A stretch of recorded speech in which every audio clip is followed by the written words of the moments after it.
Hello everyone. So now today I am going to discuss about that what is the reflection. Okay. And after that we will discuss about that what is the laws of the reflection. Okay. So now let's we start. So first of all we discuss about that what is the reflection. यहाँ पे देखेंगे कि reflection क्या होता है और reflection के laws क्या हैं. ठीक है. तो चलिए समझते हैं क्या होता है रिफ्लेक्शन. ओके. तो रिफ्लेक्शन क्या है, एक तरीके से नॉर्मल सी अगर डेफिनेशन की बात करें तो the bouncing back of the light from a surface. Okay. किसी एक सरफेस से लाइट का बाउंस होना. ठीक है. Bouncing back of the light that is known as the reflection. तो ये हो गया एक तरीके से रिफ्लेक्शन. अगर प्रॉपर डेफिनेशन की बात करें यहाँ पर कि रिफ्लेक्शन की क्या डेफिनेशन होती है, तो when a light is incident on a smooth surface और we can say a plane surface, then it diverted back or we can say that is goes into the another direction. This phenomena of light is known as the reflection of light. कि अगर हम बताएं यहाँ पे कि reflection क्या होता है कि जब भी कोई रे ऑफ लाइट किसी एक स्मूथ सरफेस पे या फिर हम कह सकते हैं कोई एक प्लेन सरफेस हो उस पर इंसिडेंट होता है, तो इंसिडेंट होने के बाद में क्या होता है कि वो किसी दूसरी डायरेक्शन में डाइवर्ट हो जाते हैं. ठीक है.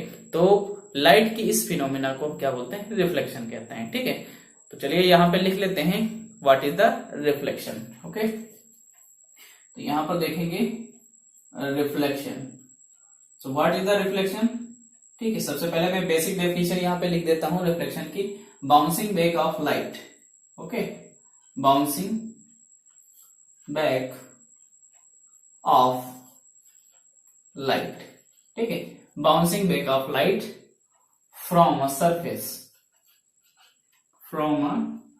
surface कह सकते हो. ठीक है. Bouncing back of light from an object कह सकते हो. ठीक है. तो ये तो मेरी बेसिक सी डेफिनेशन हुई. ठीक है. अब यहाँ पे डिटेल डेफिनेशन में यहाँ पे लिख लेता हूं कि क्या होता है reflection.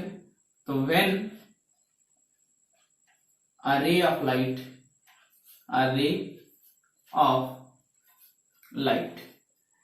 when a ray of light is incident on an, कहां पर इंसिडेंट करेगी, किसी एक ऑब्जेक्ट के ऊपर इंसिडेंट करेगी. ठीक है. या फिर कोई हमारा प्लेन सरफेस होगी. ठीक है. या फिर स्मूथ सरफेस होगी. तो मेनली यहां पर जो रिफ्लेक्शन में लेंगे वो क्या लेंगे, वो हम लेंगे smooth surface. Okay.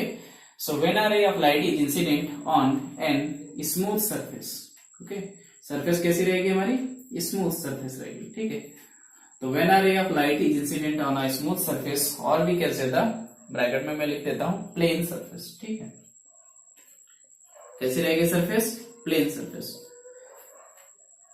Smooth surface और प्लेन सरफेस. देन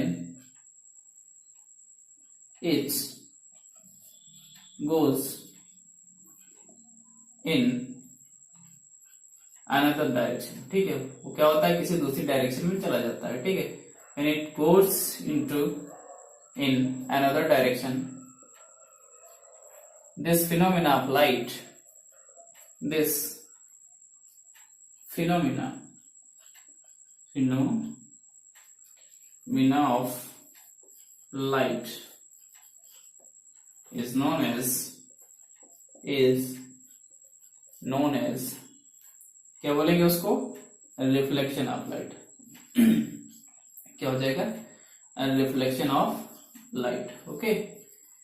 तो क्या होती है लाइट, रिफ्लेक्शन क्या होता है कि bouncing back of light is known as the reflection of light. और अगर हम ऐसे भी कह सकते हैं कि when a ray of light is incident on a smooth surface और we can say the plane surface, then it diverted into the another direction. This phenomena of light is known as the reflection of light. कि जब भी कोई रे of light किसी एक smooth surface पे या किसी एक प्लेन सरफेस के ऊपर इंसिडेंट होती है तो क्या होता है, तो वो किसी दूसरी डायरेक्शन में डाइवर्ट हो जाती है. लाइट की इस फिनोमिना को हम क्या बोलते हैं, रिफ्लेक्शन ऑफ लाइट यहाँ पे कहते हैं. ठीक है. तो चलिए यहाँ पे समझ लेते हैं कि रिफ्लेक्शन कैसे होता है. ठीक है. और उसके दोनों लॉज को यहाँ पर समझ लेते हैं. ठीक है. चलिए स्टार्ट होता है. यहाँ पर इसको इरेज कर देता हूं और समझते हैं कि किस तरीके से लाइट किसी एक ऑब्जेक्ट के ऊपर इंसिडेंट करती है और इंसिडेंट करने के बाद में किसी दूसरी डायरेक्शन में डाइवर्ट हो जाती है. ओके. तो देखते हैं फिनोमिना ऑफ रिफ्लेक्शन. चलिए देखते हैं। तो सबसे पहले यहाँ पर हम ये कंसिडर कर लेते हैं, मान लेते हैं ये क्या है, एक हमारा प्लेन सरफेस है, ठीक है। तो टिल्ड हो गया, ओके, मैं फिर से बना देता हूँ। मान लेते हैं कि ये क्या है, एक ये हमारा प्लेन सरफेस है, ओके। ये क्या है हमारा प्लेन सरफेस, और भी कह सकते हैं स्मूथ सरफेस कह सकते हैं, ठीक है, स्मूथ सरफेस, ठीक है। ये हमारा मिरर भी हो सकता है, ठीक है। तो स्मूथ सरफेस है। अब यहां पर क्या करते हैं, एक रे ऑफ लाइट इंसिडेंट कराते हैं इसी स्मूथ सरफेस पे, ठीक है। तो मान लेते हैं कोई एक रे ऑफ लाइट इस पर इंसिडेंट करेगी, ठीक है। अब ये लाइट हमारी इंसिडेंट कर रही है, ठीक है। तो इस वजह से इसका नाम, अच्छा थोड़ा सा मैं थोड़ा इधर और बढ़ा देता हूँ, ठीक है। मान लेते हैं ये रे ऑफ लाइट यहाँ पर इंसिडेंट की, ठीक है। तो ये लाइट इंसिडेंट कर रही है, ठीक है। तो इस वजह से इस रे का नाम क्या हो जाएगा, इंसिडेंट रे, ठीक है। इस रे का नाम हो जाएगा इंसिडेंट रे, ओके। तो लाइट जो इंसिडेंट करेगी किसी भी स्मूथ सरफेस पे, उस रे का नाम क्या हो जाएगा, इंसिडेंट रे। अब इंसिडेंट करेगी, ठीक है, और जिस पॉइंट पर इंसिडेंट करेगी, ये हमारा पॉइंट है, ठीक है। तो इस पॉइंट का नाम क्या हो जाएगा, तो इस पॉइंट का नाम हो जाएगा इंसिडेंट पॉइंट। क्या नाम हो जाएगा, इंसिडेंट पॉइंट। तो यहां पे मैं लिख देता हूं इंसिडेंट पॉइंट, ओके। क्या बोलेंगे इसको, इंसिडेंट पॉइंट। अब लाइट जब इंसिडेंट होगी, तो इंसिडेंट होने के बाद में मैंने क्या बताया रिफ्लेक्शन के प्रोसेस में, then it diverted into the another direction. तो दूसरी डायरेक्शन में क्या हो जाएगी, वो किसी दूसरी डायरेक्शन में डाइवर्ट हो जाएगी। यही तो फिनोमेना हमारी रिफ्लेक्शन होती है। तो यहां पर क्या हो जाएगा, इंसिडेंट रे। अब ये क्या होती है, किसी एक एंगल से, ठीक है, ये क्या हो जाएगा, किसी दूसरी डायरेक्शन में क्या हो गई, डाइवर्ट हो गई, ठीक है। तो यानी रिफ्लेक्ट हो गई। तो ये जो रे ऑफ लाइट है, ये कौन सी लाइट है, मतलब कौन सी है, ये रिफ्लेक्टेड रे हो जाएगी, ठीक। क्योंकि क्या हो रहा है, यहां से रिफ्लेक्शन हो रहा है इस। तो ये जो रे है, इसको हम क्या बोलेंगे, रिफ्लेक्टेड रे, ठीक है। इसको बोलेंगे रिफ्लेक्टेड रे, ओके। तो ये हमारी इंसिडेंट रे हो गई, जो इंसिडेंट हो रही थी। और जब रिफ्लेक्शन होगा, तो इस रे का नाम क्या हो जाएगा, रिफ्लेक्टेड रे। और जिस पॉइंट पर ये लाइट इंसिडेंट हो रही है, उस पॉइंट का नाम क्या है, यहाँ पे इंसिडेंट पॉइंट है, ठीक। अब हम क्या करते हैं, इसी इंसिडेंट पॉइंट पर एक परपेंडिकुलर लाइन ड्रॉ कर देते हैं, ठीक। यहां पर मान लेते हैं एक ये परपेंडिकुलर क्या है, लाइन ड्रॉ कर दिया, किस पर, एक इंसिडेंट पॉइंट पर। और इसी परपेंडिकुलर ये जो लाइन होती है, इसका नाम क्या होता है, इसका नाम होता है नॉर्मल। कभी कभी हम कैपिटल एन से ही रिप्रेजेंट कर देते हैं, ठीक है। ये क्या हो जाता है, नॉर्मल। तो नॉर्मल हमेशा कैसा रहेगा, ठीक है, ये हमेशा 90 डिग्री पर रहेगा, ठीक है। तो अगर यहाँ पर देखें जो एंगल बन रहा है, ठीक है, इसके बीच में ये कितना बन रहा है, यहाँ पे 90 डिग्री बन रहा है, ठीक है, ओके, क्लियर है। अब अगर हम यहाँ पर एक चीज ये देखें, तो ये तो इंसिडेंट रे हो गई, ये इंसिडेंट पॉइंट हो गया, ये रिफ्लेक्टेड रे हो गया, और ये क्या हो गया, ये नॉर्मल हो गया। कितने डिग्री पर, 90 डिग्री पर हो जाएगा, ठीक। अब अगर हम बात करें इंसिडेंट रे और नॉर्मल के बीच में एक एंगल बनेगा, ठीक है, जिसका नाम होता है इंसिडेंट एंगल, और जिसको हम रिप्रेजेंट कैसे करते हैं, आई से, ठीक है। तो यहां पर हम लिख सकते हैं आई, सिर्फ लिख देते हैं, ठीक है, ये हो जाएगा आई, ठीक, ये एंगल आई कह सकते हैं। तो इस एंगल का नाम क्या हो जाएगा, ठीक, मैं यहाँ पे लिख देता हूँ, इसका नाम क्या हो जाएगा, ठीक है, इसका नाम हो जाएगा, इधर लिख देता हूँ, ठीक, इसका नाम है इंसिडेंट एंगल, ठीक। क्या नाम है इसका, इंसिडेंट एंगल, ठीक है। तो इंसिडेंट एंगल कहां पर बनेगा, ठीक है। तो नॉर्मल और इंसिडेंट रे के बीच में जो एंगल बनेगा, उसका नाम हो जाएगा इंसिडेंट एंगल, ठीक है। कहां पर बनेगा, नॉर्मल और इंसिडेंट रे के बीच में जो एंगल बनेगा, उसका नाम होगा इंसिडेंट एंगल। चलिए अब यहाँ पर नेक्स्ट यहाँ पर देख लेते हैं, ये रिफ्लेक्टेड रे है और ये क्या है, नॉर्मल। तो इसके बीच में भी तो कोई एक एंगल बनेगा, तो उसको हम देते हैं आर से डिनोट कर देते हैं। और ये कौन क्या हो जाएगा, ये जो एंगल का नाम हो जाएगा, ये है रिफ्लेक्टेड रे और नॉर्मल के बीच में बना, इसीलिए इसका नाम हो जाएगा एंगल ऑफ रिफ्लेक्शन कह सकते हैं, और रिफ्लेक्टेड एंगल, ठीक है। तो इसका नाम क्या हो जाएगा, यहाँ पे मैं लिख देता हूँ, इसका नाम है रिफ्लेक्टेड एंगल। क्या हो जाएगा यहाँ पे, रिफ्लेक्टेड एंगल, ओके। तो इसका नाम हो गया हमारा रिफ्लेक्टेड एंगल। तो फिर से एक बार देख लेते हैं, नॉर्मल और इंसिडेंट रे के बीच में जो एंगल बनता है, उसका नाम होता है इंसिडेंट एंगल, जिसको हम एंगल आई से रिप्रेजेंट करेंगे। और रिफ्लेक्टेड रे और नॉर्मल के बीच में एक एंगल होगा, जिसका नाम होता है रिफ्लेक्टेड एंगल। जिस पॉइंट पर लाइट इंसिडेंट करती है, उसका नाम होता है इंसिडेंट पॉइंट, ठीक है। और जो लाइट इंसिडेंट करती है, उसका नाम, उस रे का नाम होता है इंसिडेंट रे। जो रिफ्लेक्टेड होती है रे, उसका नाम होता है रिफ्लेक्टेड रे, ठीक है। और ये क्या है, जो लाइट जो हमारी किस पर इंसिडेंट कर रही है, तो ये स्मूथ सरफेस है, ठीक है। कोई एक स्मूथ सरफेस होती है, ठीक है, हमारी प्लेन हो सकता है, ठीक है, यानी मिरर हो सकता है, ठीक है, ग्लास हो सकता है, ठीक है। तो ये सब हमारी स्मूथ सरफेस या फिर पॉलिश्ड सरफेस कह सकते हैं, ठीक है। ठीक है, तो मैंने यहाँ पे स्मूथ सरफेस लिखा था, ठीक है, तो ये पॉलिश्ड सरफेस भी लिख सकते हैं, ठीक है, पॉलिश्ड सरफेस। तो इनमें भी तो हमारा क्या होगा, रिफ्लेक्शन होगा ना, ठीक है। तो ये हो गया। तो अब यहाँ पर रिफ्लेक्शन के दो लॉज थे, ठीक। तो हमने यहाँ पर देख लिया कि लाइट इंसिडेंट हुई, इंसिडेंट होने के बाद में किसी दूसरी डायरेक्शन में डाइवर्ट हो गई, और इसी फिनोमेना को हम क्या बोलते हैं, रिफ्लेक्शन ऑफ लाइट बोलते हैं, ठीक है। तो याद करते हैं फिर से, क्या था रिफ्लेक्शन ऑफ लाइट, कि when a ray of light is incident on an object और we can say the on a smooth surface or we can say the polished surface, then it diverted back into the another direction.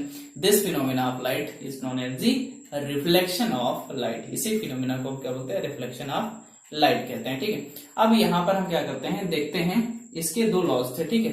तो one by one discuss कर लेते हैं, ठीक है। दोनों laws क्या थे, तो सबसे पहला जो हमारा लॉज है, ठीक है, अगर यहाँ पे फर्स्ट लॉ देखें, ठीक है, तो फर्स्ट लॉ यहाँ पे मैं लिख देता हूँ, ठीक है। तो फर्स्ट लॉ क्या होगा, अगर इसको हम देखें तो फर्स्ट लॉ ये हो जाएगा कि जो इंसिडेंट रे है और रिफ्लेक्टेड रे है और इंसिडेंट पॉइंट, ठीक है, normal at the incident point, ये कैसे हैं तीनों, ये तीनों हमारे सेम प्लेन में, मतलब इनका प्लेन नहीं चेंज हो रहा है, ठीक है। ये बात यहाँ पर ध्यान रखेंगे, ठीक है, कि यहाँ पर प्लेन नहीं चेंज हो रहा है, ठीक। तो यहाँ पर क्या लिखेंगे, इंसिडेंट रे, ठीक है, कौन कौन सी रे हो जाएगी, इंसिडेंट रे और दूसरी कौन सी है, reflected ray. Incident ray common लगा दिया यहाँ पे, reflected ray and the normal, ठीक है, और जो नॉर्मल है वो कहां पर है, and the normal at the, normal कहां पर है, तो नॉर्मल हमारा इंसिडेंट पॉइंट है पर है, ठीक है। तो normal at the incident point, ये तीनों कैसे रह गए, एक ही प्लेन में, यानी same plane, are remains in the same plane. तो incident ray, reflected ray and the normal at the incident point are remains at the same plane. कैसे रहेंगे, सेम प्लेन में रहेंगे, ओके, ये याद रखेंगे।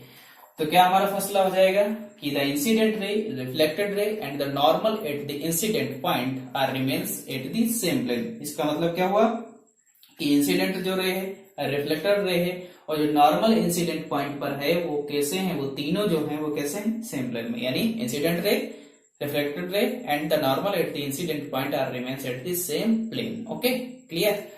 अब यहाँ पर हम सेकंड लॉ भी देख लेते हैं, ठीक। तो मैं सेकंड लॉ यहाँ पे लिख देता हूँ, सेकंड लॉ क्या है, ठीक है, ठीक है, second law, okay.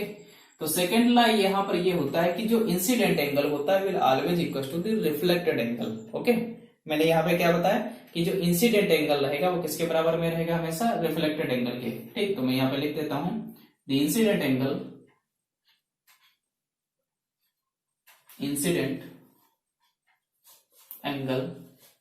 will always equal to, किसके इक्वल रहेगा, will equal to the incident angle will always equal to the reflected angle, okay. किसके बराबर में रहेगा, तो वो हमारा रहेगा रिफ्लेक्टेड एंगल के बराबर में रहेगा, ठीक है। इसका मतलब क्या हुआ, ठीक है। अच्छा, इसको मैं यहाँ पे लिख देता हूं कि जो एंगल आई रहेगा, ठीक है, angle i is always equal to the angle r, ठीक। स्मॉल आर से लिखा तो स्मॉल आर से, ठीक, कैपिटल आर से भी रिप्रेजेंट कर सकते हैं रिफ्लेक्टेड एंगल को, ठीक है। Angle i is equal to angle r. तो ये हमारा सेकंड लॉ हो गया, ठीक है। क्या हो गया कि इंसिडेंट एंगल जो है वो किसके हमेशा बराबर में रहेगा, वो रिफ्लेक्टेड एंगल के बराबर में रहेगा। इसका मतलब ये हुआ कि अगर मल्टीपल चॉइस में क्वेश्चन कभी आ जाए, ठीक है, कि यहाँ पर ये 45 डिग्री दिया है, जैसे मान लेते हैं, ठीक है, ये इंसिडेंट एंगल दिया है, बताइए रिफ्लेक्टेड एंगल क्या होगा, तो क्या होगा, सेम होगा, ठीक, 45 डिग्री ये भी होगा। क्यों, क्योंकि अगर सेकंड लॉ से देखें, रिफ्लेक्शन के सेकंड लॉ से देखें, ठीक है, तो वहां पर क्या होता है, जो इंसिडेंट एंगल होता है वो किसके बराबर में रहता है, हमेशा वो हमेशा रहता है रिफ्लेक्टेड एंगल के बराबर में रहता है। ठीक है, तो अगर बाई चांस जैसे कि अगर मान लेते हैं कि यहाँ पर ये 60 डिग्री दे दिया, ठीक है, जैसे मान लेते हैं ये 60 डिग्री दे दिया रिफ्लेक्टेड एंगल, बताइए इंसिडेंट एंगल कितना हुआ, तो वो भी तो बराबर ही रहेगा, ये भी हमारा 60 डिग्री के ही बराबर में रहेगा। ठीक है, तो कहने का मतलब बस यही हुआ कि जो इंसिडेंट एंगल होगा वो हमेशा रिफ्लेक्टेड एंगल के बराबर, और भी कैसे the reflected angle will always equal to the incident angle. ठीक है, तो ये यहाँ पर हमारी पूरी प्रोसेस हो गई किसकी, रिफ्लेक्शन की। ठीक है, अब यहाँ पर रिफ्लेक्शन के भी टाइप होते हैं। ठीक है, मेनली 2 टाइप होते हैं। ठीक, उनको भी डिस्कस कर लेंगे अभी।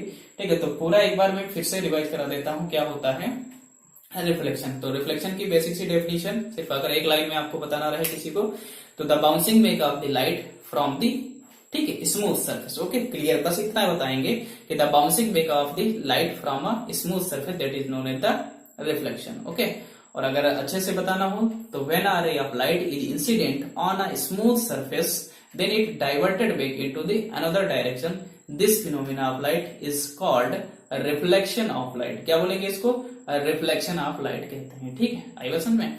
अब यहाँ पर मेनली 2 लॉज थे किसके, रिफ्लेक्शन के। फर्स्ट लॉ की अगर बात करें कि फर्स्ट लॉ हमारा क्या है, द इंसिडेंट रे, रिफ्लेक्टेड रे and normal at the incident point are remains at the same plane. Okay, once I repeat that what is the first law, incident ray, reflected ray and the normal at the incident point are remains at the same plane.